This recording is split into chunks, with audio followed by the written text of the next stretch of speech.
بسم اللہ الرحمن الرحیم اللہم صل علی محمد وآل محمد۔ باتوں کا بھی مخروض ہوں اور شکر گزار ہوں جناب ہمارے بڑے بھائی لکی صاحب کا کہ جنہوں نے مجھے اس سعادت میں شامل کرا تاکہ ذکر مولا کی سعادت حاصل کی جا سکے۔ دیکھیے یہ بات تو اپنی جگہ طے ہے کہ مجلس کا کوئی تصور نہیں بنتا ذکر علی کے بغیر، بے شک مجلس کا کوئی تصور بھی نہیں بنتا آل محمد کے بغیر۔ کیوں؟ کیونکہ آپ کسی لفظ کی حقیقت ڈکشنری کے ذریعے، لغت کے ذریعے اپنے اوپر آشکار نہیں کر سکتے۔ اس کا معنی تو آپ تلاش کر سکتے ہیں کہ اس لفظ کا کیا معنی ہے ڈکشنری میں، لغت میں، لیکن آپ کسی لفظ کی حقیقت ڈکشنری میں نہیں دیکھ سکتے۔ کیوں؟ کیونکہ حقیقت جو ہوتی ہے وہ معصوم عطا کرتا ہے لفظ کو، اور جو حقیقت معصوم عطا کر دیتا ہے وہی حجت قرار پاتا ہے۔ تو مجلس کا جو کانسیپٹ ہے وہ ذکر علی ہے۔ اب دیکھیے اس مجلس میں اگر آپ ڈکشنری میں اس مجلس کو دیکھیں، اس کا میننگ دیکھیں، اس کے معنی دیکھیں، تو کچھ جگہ پر کچھ افراد کا بیٹھ جانا اسے مجلس کہا جاتا ہے۔ جہاں پر کچھ افراد بیٹھ جائیں اسے مجلس کہیں گے۔ لیکن آپ ملت اسلامیہ میں اس چیز کو ملاحظہ فرمائیں کہ کتنے اجتماع ہوتے ہیں، ان کے جلسے ہوتے ہیں، دعا گو کی محفلیں ہوتی ہیں، ریاضت کی محفلیں ہوتی ہیں، دعاؤں کی محفلیں ہوتی ہیں، لیکن آج تک کسی کو مجلس نام نہیں دیا گیا۔ کبھی آپ نے دیکھا ہے کہ کہیں پوسٹر لگا کہ فلاں فلاں کے نام کی مجلس ہے؟ نہیں، بلکہ جلسہ لکھا رہتا ہے۔ تو ایسا کیوں؟ جب جہاں پر کچھ لوگوں کے یکجا ہونے کا نام مجلس ہے تو وہ بھی مجلس لکھ سکتے ہیں، لیکن نہیں۔ کیوں؟ کیونکہ جو اس کی حقیقت ہے وہ معصوم نے عطا کری ہے، اور اس لفظ کی حقیقت اسی طرح سے سرور دو عالم نے اپنی حدیث سے کہی ہے کہ زینوا مجالسکم بذکر علی اپنے طالب، زینت دو اپنی مجلسوں کو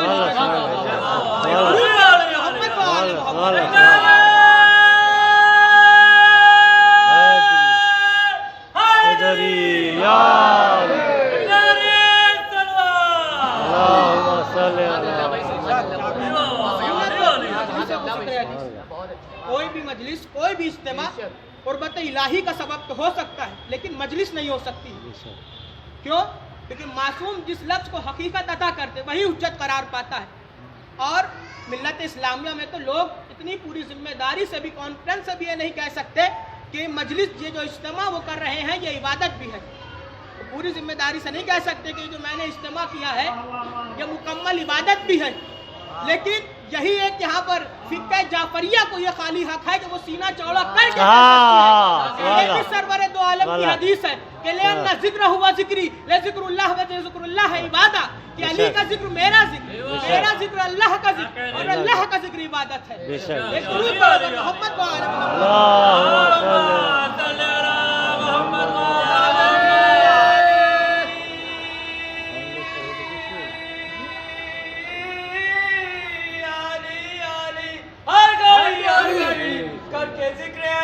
لگے نعرہ حیدر۔ یقیناً ملت اسلامیہ میں کوئی بھی نہیں کہہ سکتا کہ یہ جو اجتماع ہے یہ عبادت بھی ہے، لیکن ہم کہہ سکتے ہیں، اور عبادت بھی ایسی ہے کہ اجر رسالت ہے۔ بے شک اللہ کی نماز عبادت ہے، اجر رسالت نہیں ہے۔ بے شک کعبے کا طواف عبادت ہے، اجر رسالت نہیں ہے۔ حجر اسود کو چومنا عبادت ہے، اجر رسالت نہیں ہے۔ اللہ کو سجدہ کرنا عبادت ہے، اجر رسالت نہیں ہے۔ لیکن یہ جو اجر رسالت ہے مکمل اہل بیت کی مودت کی قیمت ہے۔ بے شک بے شک لوگ سرسری اس سے جدا کر دیتے ہیں کہ متعدد مقامات پر تلاوت کی جاتی ہے قُلْ لَا أَسْأَلُكُمْ عَلَيْهِ أَجْرًا إِلَّا الْمَوَدَّةَ فِي الْقُرْبَى، اے میرے حبیب ان سے کہہ دیے کہ میں کچھ نہیں چاہتا سوائے میرے قرابت داروں سے محبت کر۔ یہ کس کی نبوت ہے کہ پروردگار قیمت طلب کر رہا ہے؟ ہے کس کی نبوت کہ پروردگار کہہ رہا ہے کہ میں کچھ نہیں چاہتا سوائے یہ محبت کرے؟ یہ اس کی نبوت ہے جس کی نبوت پر جناب آدم سے لے کے جناب عیسیٰ تک کے 1,24,000 نبیوں کی نبوت ٹھہری ہوئی ہے۔ جس نبی نے بھی جو کام انجام دیا، جو تبلیغات دی جس جگہ پر بھی، لیکن حالانکہ اتنی بڑی تعداد کہ ہمیں نام بھی نہیں معلوم ہے۔ کوئی ہے ایسا کہ اس بزم میں کہ بتا دے کہ ہمیں 1,00,000 کے نام یاد ہیں، 50,000 کے نام یاد ہیں، 25,000 کے نام یاد ہے؟ ارے 100 کے نام یاد ہے؟ نہیں یاد ہے۔ آپ یہی کہیں گے سرکار اتنے تو قرآن میں بھی نہیں ہے، بھائی پھر مانتے کیوں ہیں؟ جب قرآن میں نہیں ہے اتنے نبیوں کے نام تو مانتے کیوں ہیں؟ سوال تو آپ یہ بھی ملت اسلامیہ سے قائم کریے کہ آپ جو کہتے ہیں کہ صاحب 1,24,000 नबी हैं, तो आप किसी के नाम हमें बताइए. आप उनको मान रहे हैं, उनको तस्लीम कर रहे हैं, वो मासूम भी हैं, महफूज अनिल ख़ता भी हैं, अलैहिस्सलाम भी है, लेकिन आपको किसी के नाम याद है? बताइए. आप 10,000 के हमें नाम उनसे पूछिए, कहेंगे नहीं मालूम. अच्छा ठीक है, आप ये बताइए कौन सा नबी कब आया और कहाँ आया? कहेंगे ये भी नहीं मालूम. किसी की डेट ऑफ बर्थ बताइए, ये भी नहीं मालूम. किसी की यौम शहादत बताइए, कहेंगे ये भी नहीं मालूम. कहेंगे फिर मानते क्यों हैं आप उन्हें?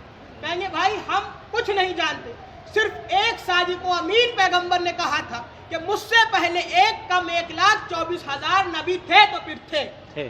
मुझसे पहले 1,24,000 नबी थे तो फिर थे.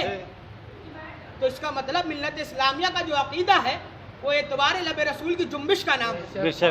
भाई ना कुरान में नाम है 1,24,000 के, तो इसका मतलब पैगंबर ने अपनी जबान से बयां करें, आपने मान ली, तो ये आपका अकीदा हुआ ना. आइए मैं आज इसी मिजान पर एक सवाल और काम करता हूँ. बिल्कुल आप उन्हें मानिए जिन्हें पैगंबर 1,24,000 अपने पहले से बता दे कि मुझसे पहले थे. आप बेशक उन्हें भी मानिए, आपको मगर ये नहीं मालूम है कि वो कहाँ आए, किस जगह आए, क्या तबलीग की, क्या काम अंजाम दिया, किस उम्मत में आए, किस उम्मत में क्या काम किया, ये नहीं मालूम है आपको, और नाम भी नहीं मालूम है. फिर मानते क्यों हैं? सवाल तो ये है कि आप मानते क्यों हैं उन्हें? यही कहेंगे क्या कि पैगंबर इस्लाम ने एक सादिक व अमीन पैगंबर ने कहा था कि मुझसे पहले 1,24,000 नबी थे तो फिर थे. अब मैं उनके दस्ते अदब हाथ जोड़ के कहता हूँ, सरकार जब आप बगैर देखे हुए 1,24,000 को मानने पर तैयार हैं, 2-4 की बात आप जब आप बगैर देखे हुए 1,24,000 को मानने पर तैयार हैं, कदीर के मैदान में देखने के बाद भी एक अली को वली नहीं मानते. एक दुरूद पढ़े और मोहम्मद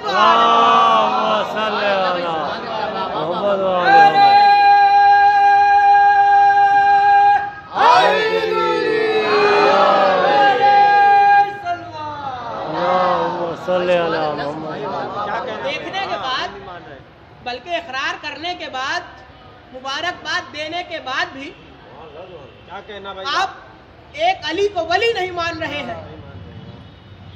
और देखिए ये इनका प्रोपेगेंडा होता है कि साहब के यहाँ पर अनजान बन जाते हैं. आपने 1,24,000 को बगैर देखे माना, तस्लीम करा, ठीक है, मुकम्मल बात है, लेकिन एक जगह पर मैं कहूँगा कि काफिर इन मुसलमानों से अच्छे हैं. सही बात है, दलील देंगे. काफिर इन मुसलमानों से अच्छे हैं.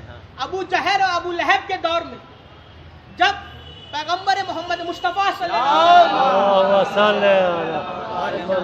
उन्होंने अबू लहब और अबू जहल से पूछा कि ये बताओ, अगर मैं तुमसे कहूँ कि इस पहाड़ के पीछे एक फौज आ रही है तो क्या तुम तस्लीम कर लोगे? कहने लगे या रसूल अल्लाह हम तस्लीम कर लेंगे. कहा ठीक है, अगर तुम इस पहाड़ के पीछे जाओ और तुम्हें फौज ना दिखे तो तुम क्या कहोगे? कहेंगे या रसूल अल्लाह हम तो यही कहेंगे कि हम अंधे हैं लेकिन आप सच्चे हैं. हम अंधे हैं लेकिन आप सच्चे हैं.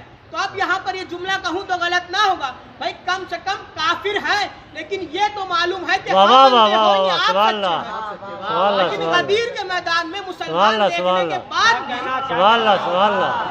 एक दुरूद पढ़े पर मोहम्मद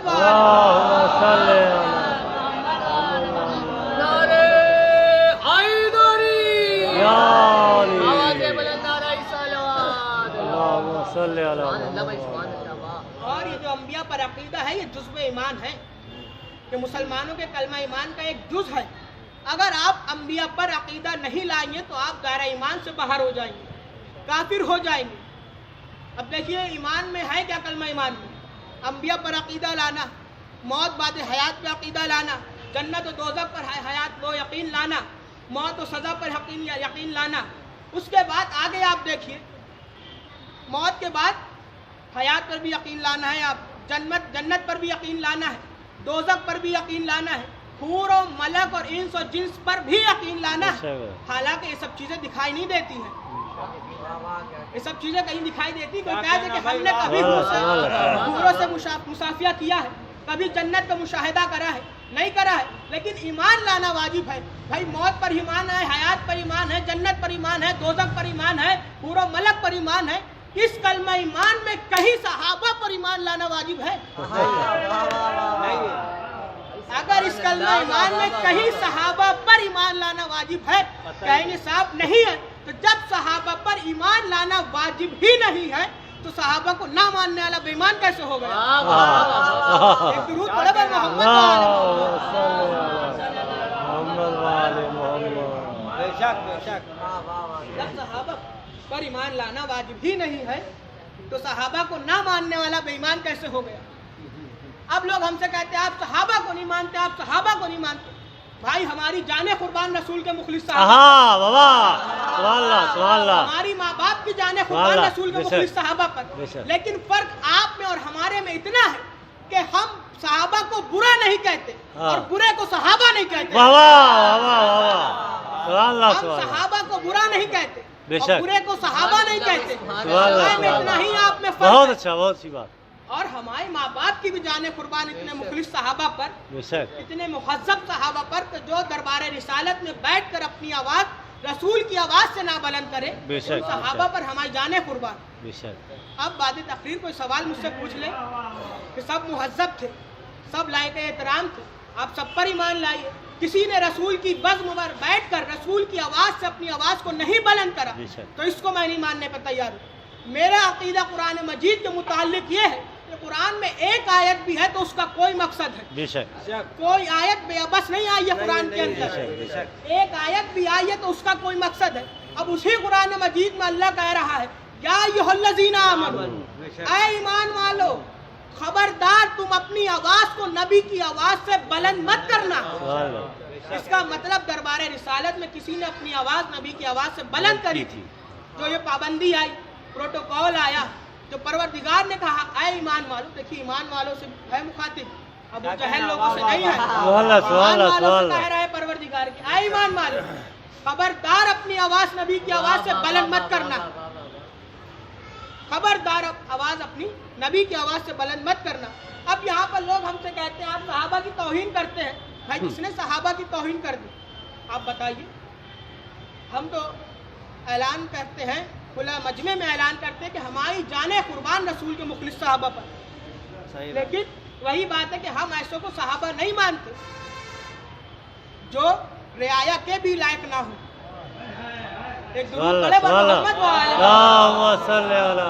मोहम्मद वाले मोहम्मद। अरे हैदरी या अरे बुलंद देखिए नारे का जवाब फर्ज समझ के दिए, कर्ज समझ के नहीं। एक गलत तुर सलवात पढ़े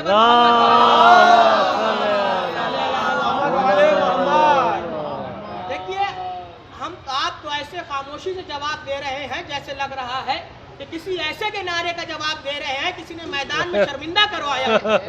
भाई हमने जिसको भी माना मैदान से माना, किसी को खबरुस्तान से नहीं माना। यहाँ तक कि किसी औरत को माना तो मुबाहले के मैदान से माना, किसी औरत को माना तो मुबाहले के मैदान से माना। अब मिल्लत इस्लामिया यहाँ पर हमसे सवाल कर सकती है कि मैदान में तो एक औरत और भी आई थी जो जबल में आई थी, फिर आप उन्हें भी मानिए। भाई जब आप मैदान में आई हुई औरत को मान रहे हैं तो आप उन्हें भी मानिए, वो भी मैदान में आई थी। अब फर्क सुन लिए दोनों का क्या था। भाई एक अली के साथ आई थी, एक अली के मुकाबिल में आई थी। एक फर्क और सुनिए, एक लानत का तोक पहनाने आई थी, एक लानत का तोक पहनने आई थी। एक दुरूद पढ़े पर मोहम्मद वाले। एक लानत का तोक पहनाने आई थी, एक लानत का तोक पहनने आई थी। दोनों में फर्क है। तो लिहाजा ऐसे नारा लगाया करिए कि लगे कि किसी मर्द मैदान का नारा लग रहा है।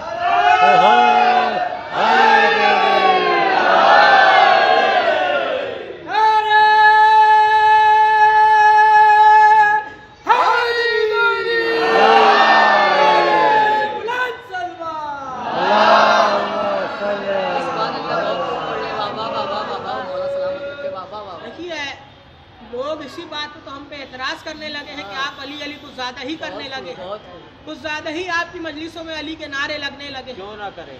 4 मिसरे पढ़ दूं। शायर के कितने खूबसूरत मिसरे कहे उसने कि तमाम आबो नमक दामने तुराब में है, तमाम आबो नमक दामने तुराब में है।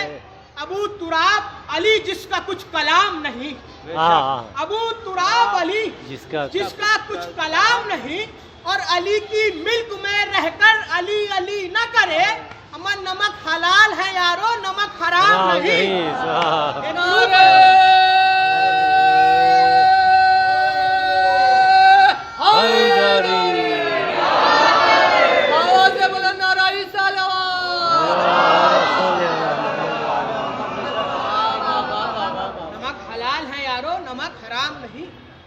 اب لوگوں کو ایک دھن اور پتہ نہیں آج کل چڑھ گئی ہے کہ صاحب ہر چیز قرآن سے ثابت کریے، علی ولی اللہ قرآن سے ثابت آپ کریے، اور یہ رسول کی رسالت قرآن سے ثابت کریے، یہ علم قرآن سے ثابت کریے، یہ تابوت قرآن سے ثابت کریے، یہ تعزیہ قرآن سے ثابت کریے۔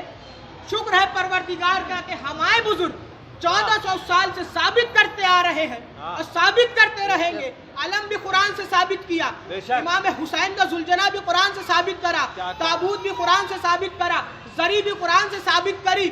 اما تم حسین کے ذوالجناح کی بات قرآن سے ثابت کرنے کی کہتے ہو، اما ہم تو علی کے گھوڑے کی چنگاری قرآن سے ثابت کرتے ہیں۔ قرآن میں آیت ہے کہ قسم ہے گھوڑے کی استاد کی جس کی چنگاری نہیں، قرآن میں آیت ہے۔ اور جو یہ سوال کرتے ہیں کہ آپ یہ قرآن سے ثابت کریے، وہ چیز قرآن سے ثابت کریے، ان سے آج میں ایک سوال کرتا ہوں، وہ اس سوال کا جواب لے آئیں۔ وہ جو آپ ہر چیز کہتے ہیں کہ اس کو قرآن سے ثابت کریے، اسے قرآن سے ثابت کریے، رسول کی رسالت قرآن سے ثابت کریے، علی کی ولایت قرآن سے ثابت کریے، میں آپ سے یہ کہتا ہوں آپ رسول کی رسالت اور علی کی ولایت کو ہٹا کے قرآن تو ثابت کریے۔ بھائی رسول کی رسالت اور علی کی ولایت ہٹا کے قرآن تو ثابت کریے کہ یہ قرآن ہے۔ کس نے بتایا آپ کو قرآن ہے؟ کس نے بتایا بھائی آپ کو کہ یہ قرآن ہے؟ اچھا دیکھیے، آپ کہیں گے کہ پیغمبر عالم نے بتایا۔ اس دور میں عرب میں عربی بولی جاتی ہے، پیغمبر اسلام عرب کے رہنے والے تھے، عربی بولتے تھے، قرآن بھی عربی میں، حدیث بھی عربی میں۔ اب آپ نے یہ کیسے فرق کیا کہ یہ حدیث ہے یہ قرآن ہے؟ بھائی حدیث بھی نبی کی زبان سے جاری، قرآن کی آیت بھی نبی کی زبان سے جاری، تو آپ نے یہ کیسے فرق کرا کہ یہ نبی نے حدیث بولی، یہ نبی نے قرآن بولا؟ کیا آپ کے بزرگوں نے بتایا کہ یہ قرآن ہے؟ جبرائیل آ نہیں سکتے آپ تک کے، آپ وہاں نہ جا نہیں سکتے، اگر چلیے چلے بھی گئے تو پھر آ بھی نہیں سکتے، تو یہ کس نے بتایا آپ کو کہ یہ قرآن ہے؟ تو سلام کیا کرو آمنہ کے چاند کو نا، کہ جس نے آیت کو آیت بتائی، حدیث کو حدیث بتائی۔ لوگ کہتے وہ اپنے قرابت داروں کی محبت کے لیے اتنی آیتیں کہے گئے تھے، اتنی حدیثیں پڑھ گئے تھے، تو جو الزام لگا تھا رسول کے اوپر کہ والنجم اذا ہوا معاذ اللہ صاحبکم وما غوا، کہ قسم ہے ستارے کی نہ تمہارا صاحب نہ بہکا نہ گمراہ ہوا، کہ جب نعوذ باللہ لوگوں نے ہذیان کا الزام لگایا تب یہ آیت اس کی دلیل میں پروردگار نے بھیجی کہ قسم ہے ستارے کی تمہارا نبی نہ بہکا نہ گمراہ ہوا، اور یہ تو اپنی طرف سے کچھ لطف ہی نہیں کرتا جب تک کہ میری مرضی نہ ہو۔ دیکھیے یہاں پر دو عقیدے ہیں کہ آپ کہیں گے کہ جو پروردگار کہتا ہے وہ رسول کہتے ہیں، جو وحی آتی ہے وہ رسول کہتے ہیں، یہ بھی عقیدہ اپنی جگہ ٹھیک ہے کہ جو رسول کہتے ہیں وہ وحی ہو جاتی ہے، یہ بھی عقیدہ اپنی جگہ ٹھیک۔ اب آپ نے کیسے فرق کیا کہ یہ حدیث اور یہ آیت ہے؟ تو رسول ہی نے تو بتایا۔ اگر رسول اپنے قرابت داروں کی محبت چاہتے ہوتے تو حدیث کو بھی آیت بنا کے پیش کر دیتے، آپ کیا کر لیتے؟ حدیث کو بھی آیت بنا دیتے کہ من کنت مولا فہذا علی مولا، حدیث نہیں آیت ہے، حسین منی وانا من الحسین، حدیث نہیں آیت ہے، آپ کیا کر لیتے؟ کچھ نہ کر پاتے۔ تو آپ کو جب اتنا کہتے نہیں، یہ سلیقہ ہی نہیں تھا کہ کیا آیت ہے اور کیا حدیث ہے، تو آپ کیا فرق کرتے؟ اب یہیں پر لوگ الزام لگاتے، دیکھیے بات ادھوری رہ گئی تھی کہ صحابہ والی، کہ صحابہ پر ایمان لانا واجب ہے، صحابہ پر ایمان لانا واجب ہے۔ آخری بات سنیں زحمت تمام، اگر صحابہ پر ایمان لانا واجب ہوتا تو کلمہ ایمان میں صحابہ پر ایمان ہوتا۔ نہ صحابہ پر ایمان لانا واجب ہے، نہ سنت ہے، نہ مستحب ہے، نہ فرض ہے، لیکن سنت وہ ہوتا ہے جسے رسول عمل دے، جو رسول کا قول و فعل ہوتا ہے وہ سنت ہوتا ہے۔ تو اب لہذا صحابہ رسول پر ایمان لائیں گے، رسول صحابہ پر ایمان نہیں لائیں گے۔ اگر رسول لاتے صحابہ پر ایمان تو سنت ہوتا، کیونکہ رسول نے کوئی کام کو فعل کو انجام دیا और ना तो मुस्तहब है। मुस्तहब में है कि करें चाहे ना करें, आपकी मर्जी है, करेंगे सवाब, नहीं करेंगे तो नहीं सवाब। लेकिन एहतराम है सहाबा का, एहतराम हर शख्स का होगा, जहाँ किरदार होगा वहाँ एहतराम होगा। किरदार के जरिए हम आपका एहतराम करेंगे, आप मेरा एहतराम करेंगे, किस बिना पर? किरदार की बिना पर। और एहतराम किसी शख्सियतों का नहीं होता, कोई इस मुगालते में ना रहे कि शख्सियतों का एहतराम होता है, बल्कि किरदार का एहतराम होता है। किरदार माना रखता है आपकी सीरत पर, सीरत पेश करती है इल्म को, और इल्म पेश करता है बाबे इल्म को, इल्म पेश करता है बाबे इल्म को। जैसा इल्म वैसी सीरत, जैसी सीरत वैसा एहतराम। जितना बड़ा आपका किरदार होगा उतना बड़ा एहतराम होगा। मेरे लाल, दिल तो नहीं चाह रहा है इजाजत देने, लेकिन क्या करें, नाना को ज़बान दी थी, ये कहे कि अपने बेटे को इजाजत दी। जनाब अली अकबर और शान को शौकत से घोड़े पर सवार करा। घोड़े पर सवार करने के बाद चले जनाब अली अकबर मक्तल की जानिब, पीछे इमाम हुसैन चले। धीरे धीरे जनाब अली अकबर की रफ्तार तेज हुई, उधर से धीरे धीरे इमाम हुसैन की रफ्तार तेज हुई। थोड़ी दूर चलते हैं जनाब अली अकबर ने अपने घोड़े को तेज करा। उतने में जनाब अली अकबर के सामने एक नकाब पोश बीबी आई। कहा, अली अकबर जरा आहिस्ता चलो, पीछे मेरा लाल हुसैन आ रहा। अली अकबर कहते, जनाब इमाम हुसैन कहते हैं, जब मैंने देखा, अली अकबर पीछे घूमे। कहा, बाबा अभी तो आपने इजाजत दी थी, अब पीछे पीछे आने का सबब क्या? साहिब औलाद इस जुमले को याद रखेंगे। इमाम हुसैन ने कयामत का जुमला कहा है, अगर महसूस करेंगे तो घर तक के रोते हुए जाएंगे। कहते हैं, ऐ अली अकबर, काश तुम्हारा कोई जवान बेटा होता, काश तुम्हारा कोई जवान बेटा होता। ये कह के अली अकबर मक्तल की जानिब चले, पीछे से इमाम हुसैन चलते। तारीख बताती है कि जब जनाब अली अकबर मक्तल की जानिब चल रहे थे तो जनाब ज़ैनब खेमे के दर पर होती, जनाब उम्मे लैला मुसल्ले पर होती, इमाम हुसैन घोड़े पर होते। तारीख बताती है कि जैसे ही मक्तल में लाइन जनाब अली अकबर को घेरते हैं, अली अकबर का घोड़े की सीन से जमीन पर आना होता है, उम्मे लैला का मुसल्ले पर बैठना होता है, जनाब ज़ैनब का खेमे के दर पर बैठना होता है। इमाम हुसैन घोड़े की जीन से जमीन पर आते हैं। तारीख बताती है कि इमाम हुसैन अब बच्चों की तरह घुटनियों चलते थे और यही कहते थे कि आईना आईना अली अकबर, आईना आईना अली अकबर। अरे मेरे लाल, कहा आवाज आ गई थी, इलैया इलैया या बुनैया, इलैया इलैया या बुनैया, बाबा जान इधर आ जाइए, बाबा जान इधर आ जाइए। इमाम हुसैन आवाज के सहारे अली अकबर के पास पहुंचते हैं, फौरन अपने बेटे के जिस्म को तलाश करते हैं। कहते, बेटा कहाँ बर्छी लगी, बेटा बर्छी कहाँ लगी?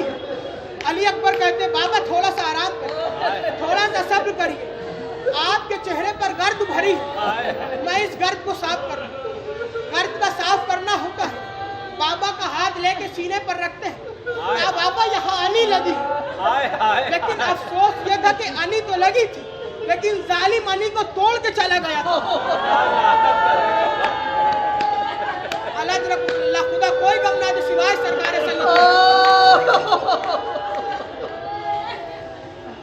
अली अकबर सीने से अनी निकालते हैं, इतने में जिस्म हिलने लगता है। फौरन कहते हैं, बाबा रहने दिए, कलेजा बाहर आए जा रहा है।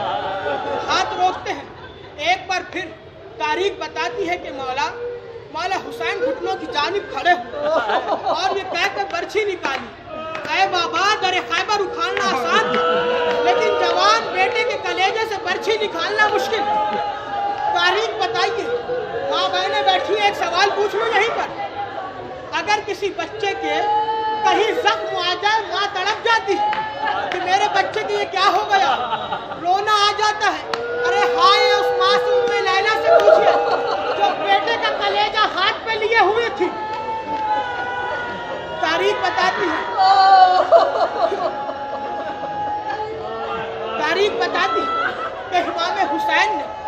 अली अकबर का लाशा उठाया, थोड़ी जानिब चले, थोड़ी जानिब चलना होता है, कितने में आवाज देते हैं कमरे बनी हाशिम के बच्चों, आओ और आके अपने भाई का जनाजा ले लो। तारीख बताती है कि बच्चे इतने कमसिन होते हैं, जरा एक खामोशी से जुमला सुन लिए, तारीख बताती है कि बच्चे इतने कमसिन होते हैं कि किसी बच्चे को यह भी नहीं मालूम था कि जनाजा उठाया कैसे जाता है। कोई जनाजे के सीने से लिपट जाता है, कोई जनाजे के पैर से लिपट जाता है, कोई जनाब अली अकबर के पैरों से लिपट जाता है। ये कैद के खेमे में जाता है लाश जनाब अली अकबर का। तमाम बीबियां मातम करने के लिए जमा होती है। इतने में इमाम हुसैन देखते हैं कि उम्मे लैला नहीं है, अली अकबर की माँ नहीं दिख रही। फौरन कहते हैं, ऐ बहन ज़ैनब जरा भाभी उम्मे लैला को बुला के लाना।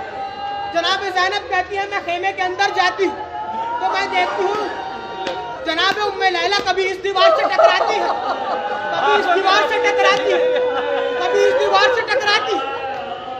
जनाब ज़ैनब कहती है भाभी उम्मे लैला क्या हुआ? कहती है ऐ बहन ज़ैनब, ऐ ज़ैनब मैं क्या बताऊं, मुझे बाहर का रास्ता नजर नहीं आ रहा। जनाब ज़ैनब भाभी को लेकर जनाब अली अकबर के लाशे पर आती। आखिरी जुमला सुन ली ज़हमत तमाम। जनाब अली अकबर के लाशे पर ला के भाभी को छोड़ती।